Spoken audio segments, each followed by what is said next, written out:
Славой Ставрев. От едно селце тук, наблизо на 3 км, Дъбрава се казва. А вашето занимание е? Нашето занимание е точиларство. Бил съм по естествен път, как да ви кажем, машинен техник бях, по-заправо поддръжка бях в един завод Димо Хаджидимов. Нямаше в момента тогава точилари и станах точилар. Механик станах точилар и практически до ден днешен. Ремонт на чадъри правих, запалки, ремонт на запалки. На болниците скалпели съм точил, фризьорски, връстарски, лозарски, най-различни ножици, циркуляри, лъкове, тесли, всичко. От бръснаж до брадва. Се казваше, течеше, не да капеше, а течеше тогава.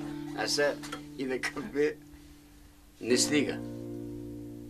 Но карам.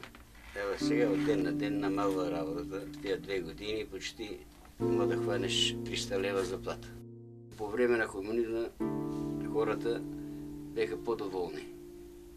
Считам, че всичко имаше за това. Може да си купиш апартамент и кола, а сега не може да си купиш апартамент въобще. Защото е трудно вече. Аз имам 3 деца и 3 деца ми са по чужбина.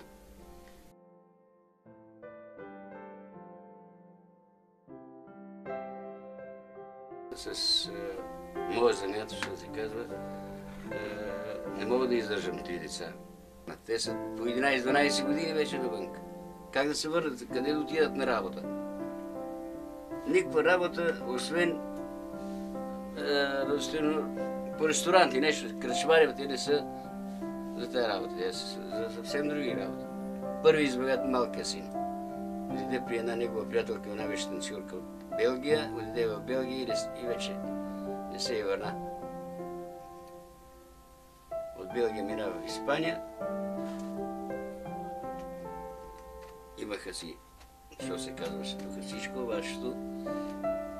Като не можеха да вече да намерят работа и почнаха един избега, втори реши, айде и тръгнахме.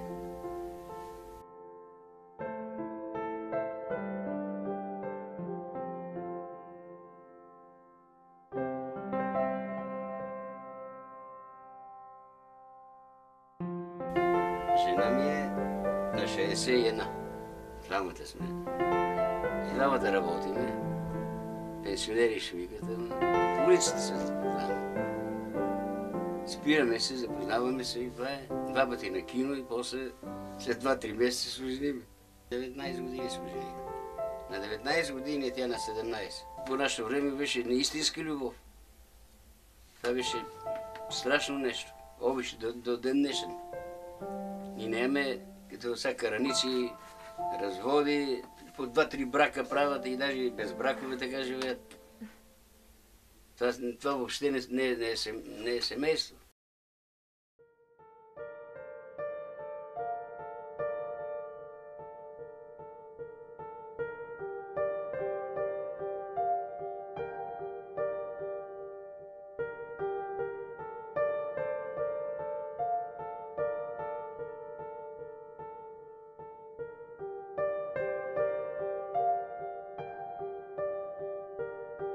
Моя баща тук е имал 50-та година наводнение и той се отделил, моя баща.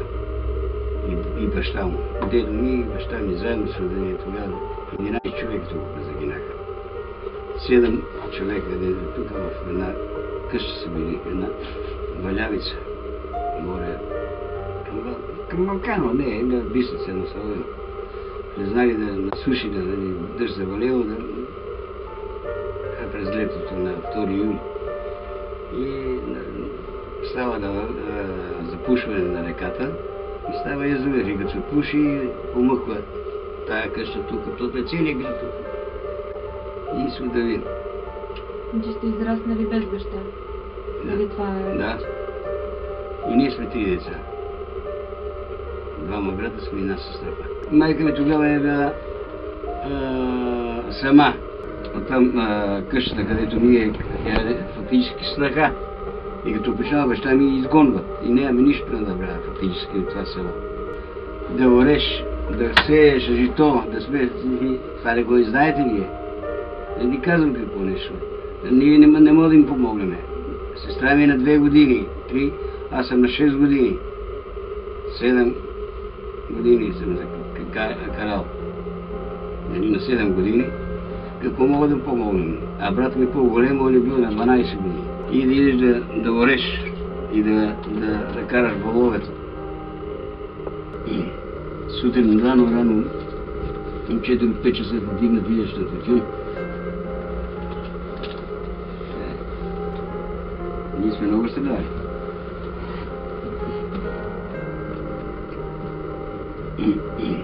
Последно, ако можеше нещо да промените, щяхте ли да промените?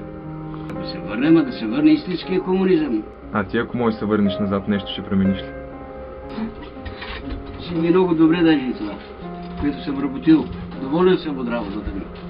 Поддръжка съм си бил, уверен съм бил, ето чудар съм си, това е друго за какво да... Много ми зрято ми е чуден.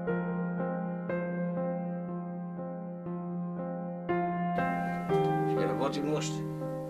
До старост, ако да можем, докато чука сърцето.